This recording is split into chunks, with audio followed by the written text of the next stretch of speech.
Un réveil arrive. Et c'est le réveil de l'amour. Amen. Où sont ces femmes qui peuvent dire à Dieu, même si je n'ai pas de mariage, même si jusqu'à la fin de l'année je ne suis pas marié, Seigneur, je vais t'aimer, je vais te servir, je veux laver l'église, je veux te chanter, je ne veux pas t'abandonner parce que tu ne m'as pas donné ce que j'attends. Une génération charnelle et égoïste qui a l'habitude de donner à Dieu des ultimatums. Si Dieu ne fait pas, je vais quitter l'église. Si Dieu ne donne pas, je vais quitter. Frère, même si tu quittes l'église, Dieu reste Dieu. Si tu pars, Dieu peut emmener avec ta perte 1000 autres personnes qui peuvent venir.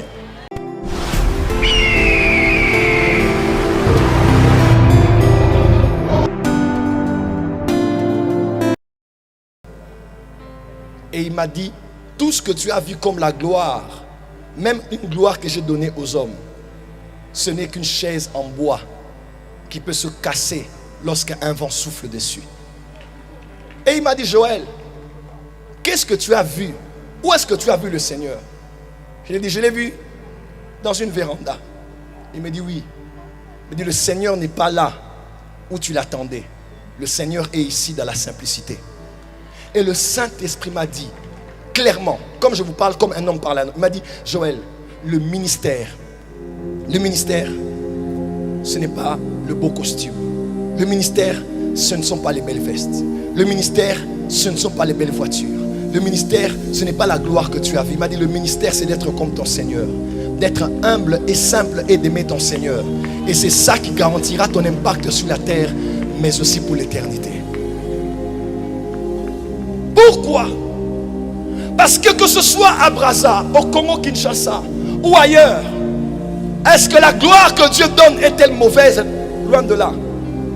Mais le grand problème est que très souvent, et sans même s'en rendre compte, nous commençons à nous attacher aux choses que Dieu nous a données, plus que de nous attacher à ce Dieu qui nous les a données.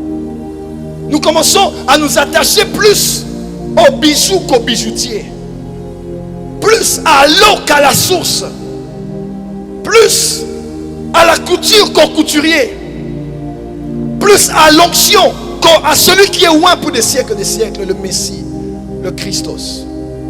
À nous attacher à la gloire plus qu'au Dieu de gloire, à nous attacher beaucoup plus aux mains de Dieu plus qu'au cœur de Dieu.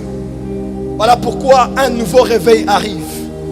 Et ce réveil ne sera pas caractérisé que par les grandes églises, les belles infrastructures, les nombres de vues sur Internet, l'impact dans les nations, les jets privés des pasteurs, les grandes conventions remplies, les privilèges et les faveurs aux aéroports, aux beach, les accès au niveau de la présidence, ou que sais-je encore. Ce réveil qui arrive, cet autre réveil, sera caractérisé par un amour sacrificiel pour Jésus. Un amour dans le cœur des saints qui aiment Jésus plus que tout. Aimer Jésus plus que les dîmes. Aimer Jésus plus que les offrandes. Aimer Jésus plus que le poste ministériel. Aimer Jésus plus que la gloire qu'il peut te donner. Aimer Jésus plus que tout. Et le Saint-Esprit m'a dit, il y a un réveil qui arrive et qui va restaurer l'amour dans le cœur des saints pour celui qui était mort pour nous à la croix de Golgotha. Pourquoi ces histoires de ministère, ces histoires de poste, ces histoires de mariage, ces histoires de à tout prix je vais avoir, peut t'emmener en enfer. Ces histoires de prophétie peuvent t'emmener un jour en enfer.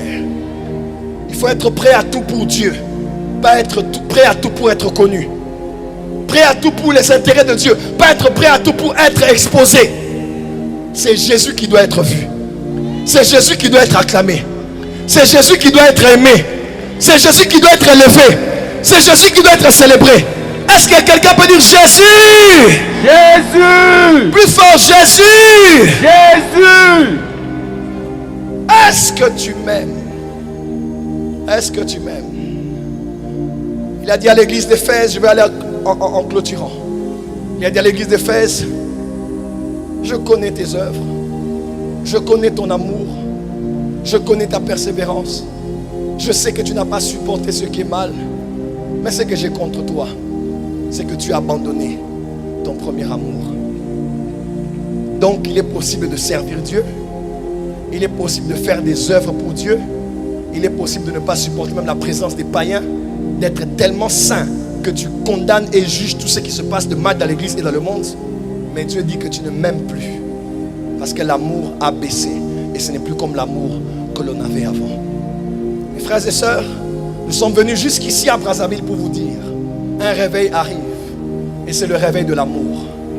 Où sont ces femmes qui peuvent dire à Dieu, même si je n'ai pas de mariage, même si jusqu'à la fin de l'année je ne suis pas marié, Seigneur, je vais t'aimer, je veux te servir, je veux laver l'église, je veux te chanter, je ne veux pas t'abandonner parce que tu ne m'as pas donné ce que j'attends.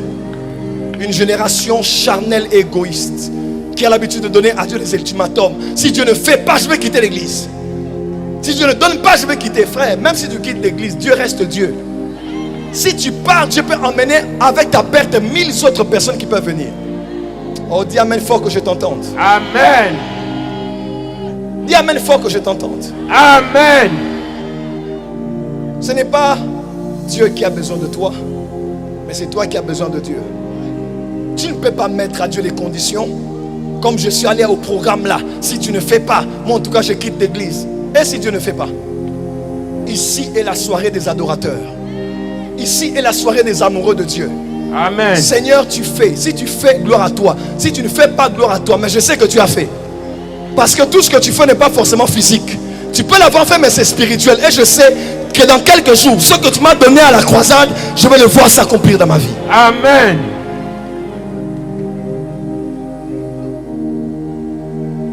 Pierre, est-ce que tu m'aimes? Regarde ton voisin, dis, est-ce que tu aimes Jésus? Prédicateur, prédicatrice, est-ce que nous aimons Jésus encore? Prophète et prophétesse, est-ce que nous aimons Jésus? Politiciens, entrepreneurs, vous qui êtes élevés, est-ce que vos cœurs battent pour le Seigneur? Est-ce que Jésus peut te demander quelque chose? Tu te dis, quel que soit ce que ça me coûte, je donne à Jésus parce que je l'aime plus que tout. Bishop David de Edepo, que j'aime beaucoup citer, un père et une colonne pour l'église de notre génération, dansant, chantant comme un enfant, tournant à terre comme un enfant.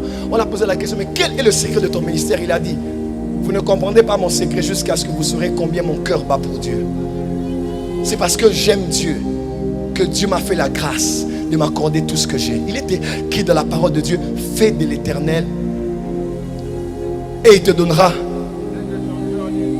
C'est-à-dire, plaît au cœur de Dieu et il verra lui-même à pouvoir à tous ceux que tu as comme besoin. Dis à ton voisin, il est temps de plaire à Dieu. Il est temps de plaire à Dieu. Dis à ton voisin, il est temps de plaire à Dieu. Il est temps de plaire à Dieu. Frère, l'éternité existe. L'enfer existe. Le paradis existe. La mort éternelle existe sans Dieu. Voilà pourquoi ce soir, si tu ne connais pas Jésus, tu vas venir donner ta vie à Jésus ici. Parce que le plus grand miracle, ce n'est pas une prophétie. Le plus grand miracle, ce n'est pas un paralytique qui se lève de sa chaise roulante. Le plus grand miracle, ce n'est pas de l'argent qui apparaît dans les téléphones. Le plus grand miracle, ce n'est pas une prophétie avec beaucoup de détails, mais c'est quand un homme perdu revient au Seigneur et dit à Dieu, je te donne ma vie. Parce qu'une âme est plus importante que tous les milliards de francs CFA que l'on peut avoir. Acclame très fort pour Jésus là où tu es.